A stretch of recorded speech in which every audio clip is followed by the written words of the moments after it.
What's up, everybody? Today we are doing Always Talks episode 4. What you got for me? So today we're going to do something a little bit different. We're going to talk about anxiety. And it's going to be a little of a touchy subject, but pretty much how we're going to do this is I'm going to be interviewing this guy over here. For those of you that don't know, this is Justin. He is co-owner of Always Coffee. Hi. And yeah, we're here just being super real, super raw, and just kind of want to share you guys some information maybe you could apply to yourselves and or help someone else and just get to know him a little bit better. So, who are you? So my name's Justin, and I am the co-owner of Always Coffee. I went to school for business at UC Riverside, and I studied business. Smarty pants.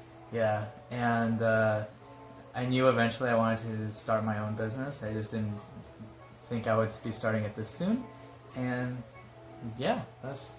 Well, when was the first time you experienced anxiety?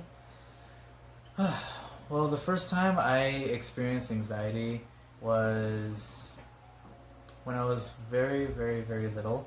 I clearly remember going to the beach and being very afraid of being there and being afraid of like flooding or us drowning or something like that, and that's like kind of the first time that I felt anxiety. I felt really, really bad anxiety, because I guess you could say I kind of grew out of that, but then it kind of resurfaced about 3 years ago when I was a sophomore, junior in college, and yeah. That's one thing we forgot to do is actually define what anxiety is. So I'm actually gonna pull it up. But anxiety is something that everyone kind of has and goes through. We just have different levels of it. Some people experience like actual anxiety attacks, and he'll explain a little bit more what that is and kind of what happens to you. But so anxiety disorder, this is what we're talking about. It's a mental health disorder characterized by feelings of worry, anxiety, or fear that are strong enough to interfere with one's daily activities. Examples of anxiety disorders include panic attacks, obsessive compulsive disorder, and post-traumatic stress disorder. So yeah, and these are all very, very real. yeah. But yeah, that's basically the definition of it. Is it becomes a disorder if it interferes with your day-to-day life, your day-to-day activities. You end up saying no to going to places or doing things that you usually did before, and then all of a sudden you just don't want to do those anymore. So that's kind of what that is. From your first experience or more extreme experience of anxiety, how did you overcome that? So, to answer that question, I never overcame it. It's just I basically learned how to deal with it and cope with it better. But I do feel it on a day-to-day basis. But I do feel, I do have my days where I just feel like 100% calm and like really chill. But then I have the other days that are the complete opposite, and I just want to stay home and just hide from people. But yeah, that's basically like... That kind of led into my next question, which is how do you deal with it? Oh, yeah. So the way I deal with it is just simply letting go in the moment, So what I mean by that is instead of worrying about like the past or the future, what I end up doing is just not being like, okay, I'm going to be in the present moment. It's more of just like I just have to let go of just everything of how I feel and what's around me, and then listen to what's around me. Because that's kind of like my anchor that I use. Is I use noise. Anchors are very important here. This can be applied for many things, but with anxiety, it's like, I mean, you're gonna explain that right now. It's I definitely have one when I just need to focus on something. I just start thinking about a certain thing or noise or sound. But yeah, so it's people use like different ways to anchor themselves, but I personally like using sound. A lot of people use their breath. I use sound. You could also use your eyesight. You can also, I've heard that you can also use the anxiety feeling as an anchor, which works for some people. It doesn't work for me. But like right now, for example, like the fan is going or the rustling in the leaves outside, and then just listening to that will just naturally suppress those feelings and just bring me present. But yeah. How long did it take for you to develop this skill and get better with anxiety? So I mean, I'm learning every single day, but it took about, because like there was a period during that time in college where I actually was going through major anxiety attacks and I didn't know what to do, and part of it was that I didn't know. So it took me about a good like 2 years to really get through all of that, but it took a lot of therapy, which I did end up going to therapy. A lot of learning about myself, learning about what it was, because a lot of it too was that I had no idea what was happening to me, you know. So once I understood, I was able to move forward with it. Was there any like coping, or not coping mechanisms, but like, was there any ways you were able to, like anything you were able to use to get like your mind and your body right in order to prevent an anxiety attack from happening? Oh yeah, so what I ended up doing was just getting exercise, because a lot of what anxiety is, which anxiety is a great thing that every person has, it's our fight or flight response. You know, you sense danger, you see danger, your body is going to react to so you can either run or stay and fight. The problem is when there's no danger in front of you, all of a sudden your adrenaline starts going off for no reason, and you're like, I don't know like what to do or how to do. But getting exercise, eating a balanced meal, getting enough sleep, drinking enough water, it's kind of like your basic necessities that we all tend to neglect. And that's basically what got me to be more balanced. And that's really what it comes to, is just being balanced within, and then you'll be able to do the things that you want to do. Yeah. No. So, for someone that's going through this right now, or for someone that knows another person that's going through this right now, what's some advice you would give them to just kind of dealing with this? So the first thing I would actually say is forgive yourself. I really believe that the first thing you should do is forgive yourself, because when you're going through all that pain and trauma and emotion, you feel like you're in the wrong, and you feel like you're hurting others, and you feel like it's your fault, and it's not. The first thing you need to do is really understand that a lot of people go through it, and a lot of people go through different things, and you just have to be able to forgive yourself. The next thing I would tell that person is look to be balanced. You know, look for balance, you know, because like her and I came up with the Art3mis Blend, which is one of you guys' like favorite coffee blends, but we came up with it because we wanted to have something, a very, very balanced taste, you know. And that's also why I got this tattoo, if y'all know me, this rose, which symbolizes balance. And for example, it's like looking on social media and looking at all the news that's happening right now. It's like, take a step back from it, but you don't have to say no to social media 100%. Just take some time away, then come back.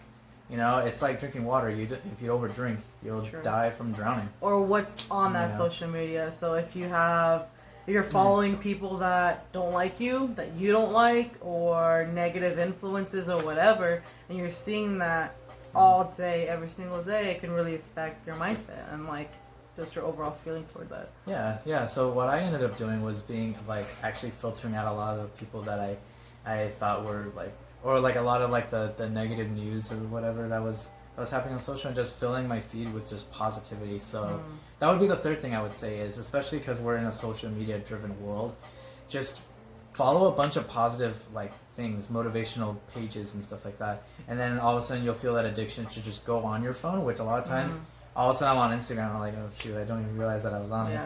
And then all of a sudden I see just a bunch of positive stuff, and I'm like, and it molds your subconscious, and then it really affects how you feel. Going back to something you said was hurting other people, that feeling. Can you expand a little bit more on that? Like, what does that look like? Like, how does someone going through anxiety, like, how do they end up feeling that way? Oh, by saying no to people. Oh, I see. Like saying no to, like, going to the movies or something like that. That's what you're talking about. Yeah. Okay. Yeah, it just feels like, because like all of a sudden you're saying no to them, and then it just makes them feel like you don't want to hang out.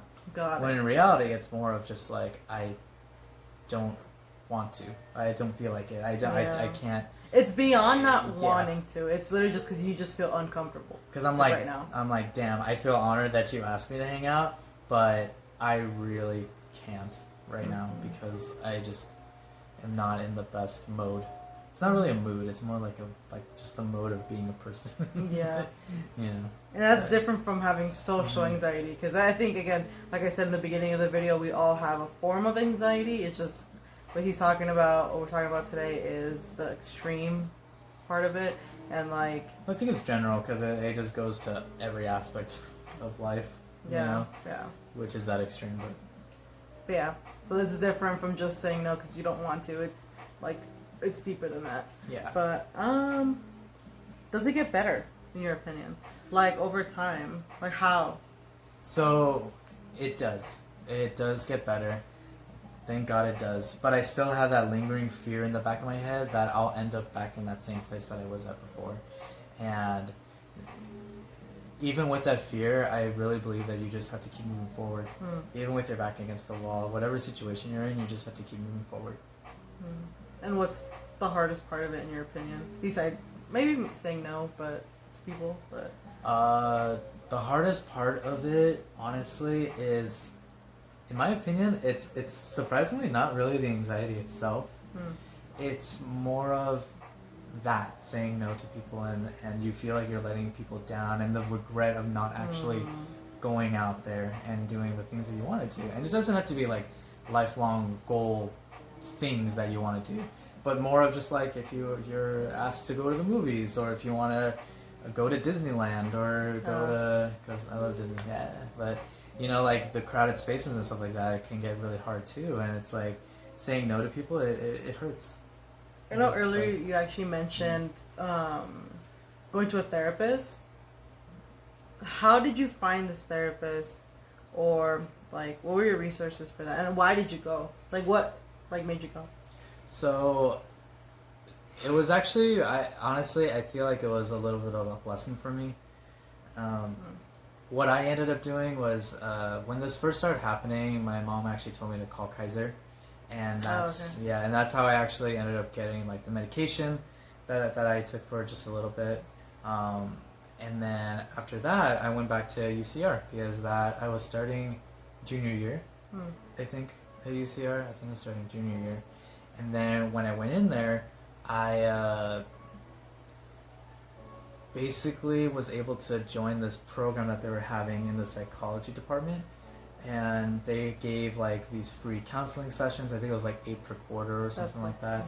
And it was really, or 8 per year. But it was like really cool because it was free and I was able to talk to someone. And really, it was the two therapists, the first year and the second year, that I got to interact with and talk with. That I got to learn a lot about what I was dealing with. So, and a lot of the anchoring strategies too, which I think are very important. Yeah. So with mindfulness is key. I mean, with therapy, I definitely agree that like people, I feel like everyone should go to therapy at some point in their life. Like, it doesn't have to be necessarily for like you, but like with your family or something like that, you know. But I'm talking about more like more one-on-one. But there's a lot of resources out there for low-income people that, you know, can't really afford a therapist. I know they can be like $200 an hour. Like it's they're really expensive. But like he said, he found a resource at his college, so I am sure that if you just ask and kind of look around, you can probably find similar resources online at your school. So especially as a student, it's really hard, you know, to be away from home studying something that you think you want to do, and working, and I say you think you want to do, yeah, and then try to have a social life. It's just a lot to like have all together on one plate, yeah. You know, and then also figuring out yourself too. That's True. part of it, which I'm still figuring out myself, but I feel like I'm in actually like a pretty good place. Did all of that combined help you feel more like yourself? So there's one thing that was really difficult for me to understand and comprehend until more recently, and recently as in like the past year. I had to understand I will never be the person that I was before all of that. Yeah. I had to really understand that I will never be that person that was super extremely carefree and didn't really was super extremely adventurous and would just go out and do stuff without a second thought. But the thing is that there's potential for me to be even better than the person that I was before as well. Yep. So I had to understand that it's all about growing pains, you know? Yeah. I had to be able to learn that through the dirt and the mud and the grit, I will be able to come out stronger, and I'll be able to be the person that I would have looked up to, you know? So, yeah. So I definitely am better and able to cope with it and be okay because of the strategies that I've learned and practiced, and I practice all the time. But the main thing is understanding and accepting it too, because that's the hardest part, is just being able to accept the person that you are becoming and what's happening. Yeah. No, like it's very momentary though. Yeah. Because like what I went through at that time was I think only 2 weeks. Wow. But it felt like Forever. 2 years. Jeez. It felt like it was never gonna end. And it was one thing that I like, anxiety attacks, by the way. Talking about anxiety attacks.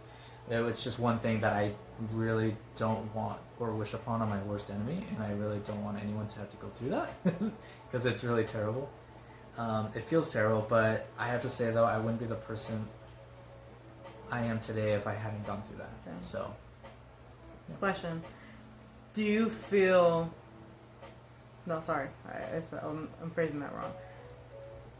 Do you think you would have been able to talk about this today if you didn't go through like the therapy and you like focusing on yourself and everything?